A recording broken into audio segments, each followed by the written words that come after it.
Shortcut મારવાની ચક્કરમાં હે ને હેરાન વધારે થાવ.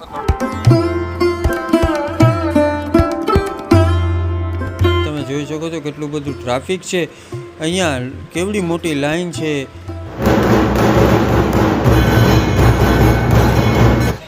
એમ કહેવામાં આવે છે કે ભગવાન શ્રી કૃષ્ણ આ મંદિર ઉપર ખુદ પૂજા કરવા માટે આવતા હતા. અને મંદિરના દર્શન કરવાથી તમારા જે રોગ હોય છે, તમારા જે પાપ હોય છે એ બધા નષ્ટ થાય છે. આપણે ટી સિરીઝના માલિક જે ભૂષણ કુમાર છે, તમે જો યુટ્યુબની અંદર વિડીયો જોતા હોય તો તમને ખબર જ હશે કે તો આપણે બેટ દ્વારકાથી નીકળી ગયા હતા. નવા બ્લોકની અંદર નાગેશ્વર મંદિરને આપણે દર્શન કરવા જઈએ છીએ. આ ત્યાંનો રસ્તો છે, ભયંકર રસ્તો છે અને બપોરના વાગ્યા 2-2:30 એટલે તડકોય ભયંકર છે ને સામે છે ને મંદિર દેખાય છે. લગભગ 4 કિલોમીટરથી આવો રસ્તો આમને ત્યાં સુધીનો છે.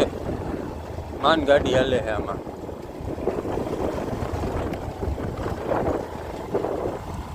તો તમે લોકો ક્યારેય આવો તો નાગેશ્વર આવવું હોય તો આમ ગોપી તળાવવાળો જે રસ્તો છે ને એ ફરીને વયા આવજો, બાઇક કે તમારી પાસે જે પણ વાહન હોય. કારણ કે આ જે રસ્તો છે એ થોડોક શોર્ટકટ પડે, પણ એ શોર્ટકટ મારવાની ચક્કરમાં છે ને હેરાન વધારે થાય. તડકોય બહુ છે અત્યારે તો, એટલે ગોપી તળાવ થઈ ફરી અને એ રસ્તાથી આવું. તો ચાલો મંદિરે જઈને તમને બતાવું, નાગેશ્વર મહાદેવનું દર્શન કરાવું. ફાઇનલી અત્યારે પહોંચી ગયા છે નાગેશ્વર જ્યોતિર્લિંગ, જે ભગવાન ભોળાનાથનું જે ગુજરાતની અંદર આ બીજું જ્યોતિર્લિંગ આવેલું છે સોમનાથ પછીનું મંદિર.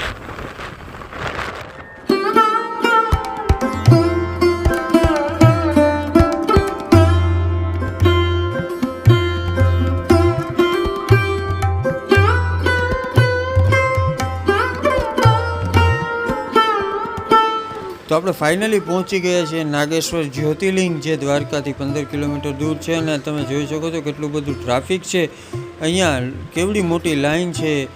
તો આ તમે જોઈ શકો છો કે લોકોના પગ ના તપે એટલા માટે થઈને અહીંયા પાણી નીચે છાંટવામાં આવે છે.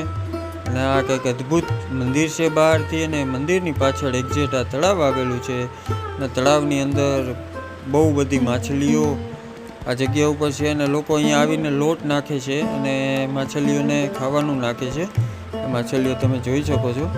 અને આ છે મંદિરની અંદરનું જે કંઈક ગર્ભગૃહ છે એનો નજારો છે.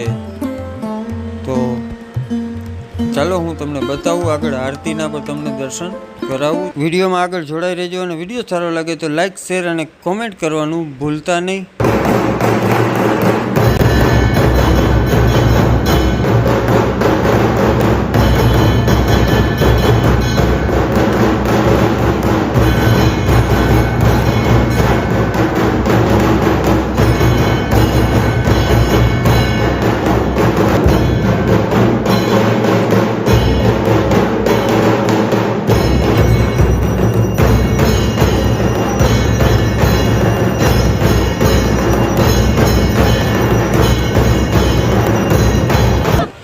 તો આપણે ભગવાન ભોળિયાનાથના આરતીના દર્શન કરી લીધા, અને આપણે અત્યારે આવી ગયા છીએ બહાર. તો બહારથી કંઈક મંદિરનો અદ્ભુત નજારો છે. અને મિત્રો એમ કહેવામાં આવે છે કે ભગવાન શ્રી કૃષ્ણ આ મંદિર ઉપર ખુદ પૂજા કરવા માટે આવતા હતા, એવો પણ ઉલ્લેખ શાસ્ત્રની અંદર કરવામાં આવેલો છે. અને અહીંયા પણ આવું જાણવા મળ્યું છે. હવે શું હકીકત છે આપણે ખબર નથી, પરંતુ એમ કહેવામાં આવે છે કે 5000 વર્ષ જેટલું જૂનું, એનાથી પણ જૂનું આ મંદિર હોઈ શકે છે. અને આ મંદિરની અંદર ભગવાન શિવ અને માતા પાર્વતીની જે પૂજા કરવામાં આવે છે, એ જે પૂજા છે એમ કહેવામાં આવે છે કે નાગ અને નાગણી રૂપેના એક જોડેલું હોય, એને જો અહીંયા તમે ચડાવો તો તમારી બધી મનોકામનાઓ પૂર્ણ થાય છે. અને મંદિરના દર્શન કરવાથી તમારા જે રોગ હોય છે, તમારા જે પાપ હોય છે એ બધા નષ્ટ થાય છે, એવું પણ આ મંદિરની અંદર ઉલ્લેખ કરવામાં આવેલો છે. તો અદ્ભુત ભગવાન ભોળિયાનાથનું જે ગુજરાતની અંદર આવેલા 2 જ્યોતિર્લિંગમાંથી એક નાગેશ્વર જ્યોતિર્લિંગ જે દ્વારિકાની બાજુમાં આવેલું છે. તો આ મંદિર અદ્ભુત મંદિર છે. તો તમે દ્વારિકા આવો તો આ મંદિરની મુલાકાત લેવાનું ભૂલતા નહીં. અચૂકથી આ મંદિરની મુલાકાત લેજો અને ભગવાન ભોળિયાનાથના દર્શન અચૂકથી કરજો. અને દ્વારિકા આવો તો મંદિરે આવવાનું ભૂલતા જ નહીં. અને મિત્રો આ જે મંદિર છે એ ઘણા વર્ષો પહેલાં એમ કહેવામાં આવે છે કે અહીંયા જંગલ જ હતું અને જંગલની અંદર એક રાક્ષસની રહેતી હતી અને એ રાક્ષસની ને ભગવાન જે શિવ હતા એમને કંઈક વચન આપ્યું હતું.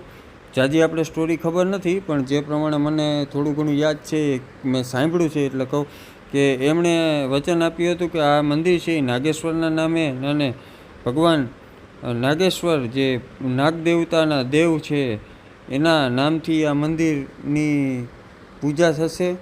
તો એવી કંઈક અદ્ભુત સ્ટોરી છે.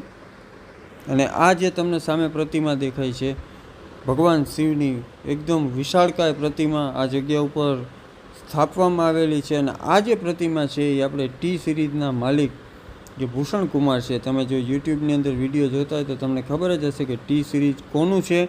તો એ જે માલિક છે એમના દ્વારા આ પ્રતિમા અહીંયા સ્થાપવામાં આવી છે, બનાવવામાં આવી છે. તો અદ્ભુત પ્રતિમા છે. તો મિત્રો આ વિડીયોને આપણે અહીંયા જ સમાપ્ત કરીએ. જે જૂનાગઢથી દ્વારિકા આપણે જે વ્લોગ ચાલુ કર્યો હતો એને અહીંયા જ સમાપ્ત કરીએ. ભગવાન ભોળિયાનાથના તમને મેં દર્શન કરાવ્યા. અને વિડીયો સારો લાગ્યો હોય તો વિડીયોને લાઇક, શેર અને કોમેન્ટ કરવાનું ભૂલતા નહીં. તો મળીએ આપણે નવા વ્લોગની અંદર. ત્યાં સુધી બાય બાય, ટાટા.